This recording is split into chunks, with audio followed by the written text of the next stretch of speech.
कवि सम्मेलन देख देख के घर की शीला देवी को शेर व शायरी का बुखार चढ़ गया था। अब वो सीधे मुंह किसी को जवाब ही नहीं देती थी। उनके पति और उनका बेटा तो काम करने घर से बाहर चले जाते थे और उनकी शायरी झेलनी पड़ती थी बहू रेणु को। अब सास बोलती नहीं, अर्ज करती थी, संदूक पे रखी संदूक, संदूक में रखे झुमके, बहू झुमके निकाल के दे मेरे, कहाँ लगा रही है ठुमके। माँ जी, झुमके तो आपके निकाल दूंगी मैं, लेकिन आपके दिमाग से ये शायरी का भूत कैसे निकलेगा? छोटे लोग नहीं समझेंगे, शायरी है शौक बड़ा, तू अपने काम से काम रख, मेरे काम में मत टांग अड़ा। शौक अलग बात है, लेकिन हर चीज में अपना शौक डाल देने से जग हसाई हो सकती है सासू माँ। अरे मैं हूँ एक नंबर कलाकार, कोई ऐसी वैसी बला नहीं, तुम घर के कामों में उलझी, समझोगी मेरी कला नहीं। ठीक है माँ जी, आप नहीं समझती तो कोई बात नहीं, लाओ मैं आपके झुमके ही निकाल कर दे देती हूँ। बहू सास के झुमके निकाल कर देती है और वहाँ से चली जाती है। शाम को बहू अपने पति से शिकायत करती है, सुनिए जी, आप माँ को कुछ समझाते क्यों नहीं? अरे क्या समझाना है माँ को? अरे अपनी शायरी थोड़ी कम करे ना। अरे तुमको उनकी शायरी से क्या दिक्कत है? अरे मुझे नहीं, पर पड़ोस में सब लोग हंसते हैं, कहते हैं बुढ़ापे में लोग सठिया जाते हैं, लेकिन शीला जी तो शायर हो गई हैं। अरे लोगों का काम है कहना, लोगों की बातों का क्या टेंशन लेना। अरे वाह, मैंने भी शेर कह दिया, वाह वाह वाह वाह। देख लो, तुमसे किसी ने कहा नहीं और तुम्हारे सामने कोई माँ की बुराई नहीं करता तो तुमको फर्क नहीं पड़ रहा। अरे तुम खामखा की बात का बतंगड़ बना रही हो। चलो चाय बना कर ले आओ मेरे लिए, साथ पियेंगे, कोई ढंग की बातें करेंगे। रेणु चाय बनाने लगती है। पहले वो अपने पति को चाय देती है, फिर सास को और आखिर में अपने ससुर को। लेकिन वो देखती है कि ससुर जी कुछ परेशान से हैं। क्या हुआ ससुर जी, कोई बात हो गई है क्या? अरे तेरी सास बात बात पे शायरी करती है।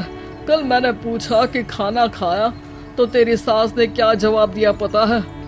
अरे गलती की और आरोपी ने कोड़े खा लिए फटाफट, खाना तो नहीं पर पकोड़े खा लिए झटाझट। अब बता क्या जवाब दूं इस बात का? वो तो सभी से शायरी में ही बात कर रही हैं। मुझे भी समझ में नहीं आता कि क्या करूं मैं। बेटा उसको उसी की भाषा में जवाब देना पड़ेगा।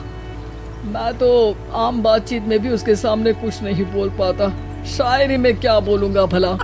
ससुर ने जैसे ही कहा कि उसको उसी की भाषा में जवाब देना पड़ेगा, बहू को ये बात जच गई। अगले ही दिन वो शायरी की कुछ किताबें लेकर आई और शायरी की प्रैक्टिस करने लगी ताकि सास को उन्हीं की भाषा में जवाब दे सके। उसने दिन रात एक कर दिए।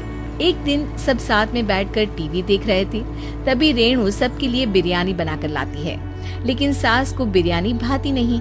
कौवा करता काऊ काऊ, चिड़िया बोलती ची ची, इतना खराब बिरयानी बनाई है कि मुंह से निकले छी छी।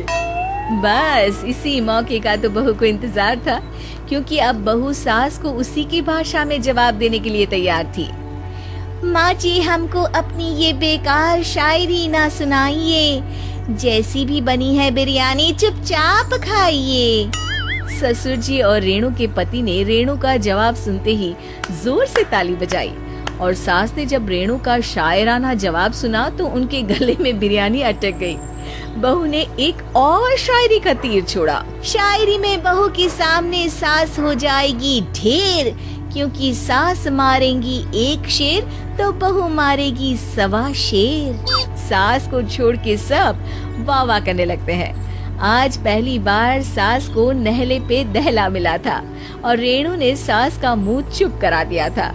अगले दिन रेणु का पति उससे कहता है, अरे वाह, तुमने तो माँ की बोलती ही बंद कर दी, मजा आ गया।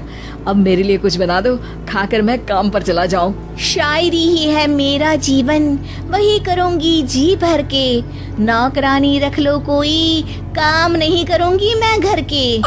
अरे तुम क्या माँ जैसी हरकतें करने लगी, सीधे सीधे बात करो ना। हो गई कल शायरी, रोज थोड़ी ना करोगी।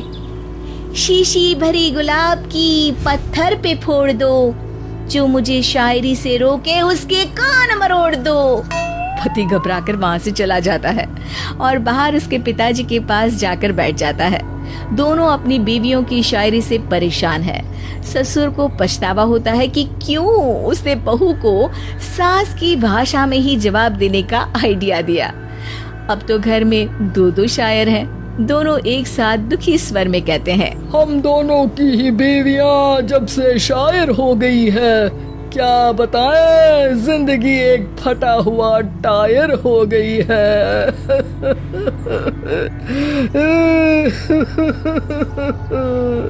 हम दोनों की ही बीवियां जब से शायर हो गई है, क्या बताएं, जिंदगी एक फटा हुआ टायर हो गई है।